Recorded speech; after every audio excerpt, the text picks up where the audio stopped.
Here's one of the things that great teachers do to get their kids to be cooperative 99% of the time. Have you ever wondered why it is that some teachers are able to get the kids in their classroom to be so cooperative, and then you see the same group of kids go to another classroom and they cause nothing but havoc and chaos? Wonderful book by Dr. Seuss, Horton Hatches the Egg. There's an amazing lesson in here for any teacher who wants to have good cooperation and good class management from their kids. So in this book, and I use this when I teach my pre-service teachers, Horton the elephant is asked by this bird, Lazy Mayzie. She wants to take a vacation, so she asks Horton, "Would you sit on my egg while I go away? I'll be back in a week or so." Horton agrees, and he sits on the egg. But Lazy Mayzie takes off on a very long vacation. She doesn't come back for a while. And there's Horton, sitting on the egg all through the summer, all through the fall, all through the winter. And his friends come along and they say to Horton, "You know, you're an idiot, get off the egg, she's not coming back." But Horton replies with a message that's so good for all of us as teachers. "I meant what I said, and I said what I meant. An elephant's faithful 100%.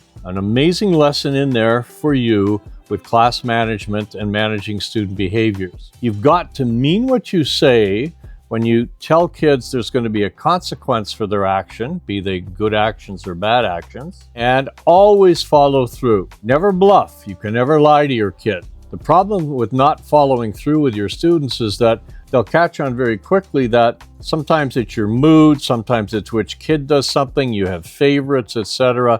That's death to a teacher. Cannot have effective class management when you do that. If you say, this applies to good things, so if the class behaves and pitches in to clean up after lunch every day, we're going to extend gym this week, you follow through and they know it. If you follow through, the kids will trust you. They'll learn that if you follow through, they can always count on you, good things or bad consequences. Caution here, don't be like the parent who says, "You know, if you don't get off that computer, you're grounded from the computer for a month." And that never happens. The most the kids ever grounded from the computer is a day. You can't do that. Kids catch on to that really quickly. So remember, you want to be like Horton. Say what you mean what you say, and always, always, always follow through.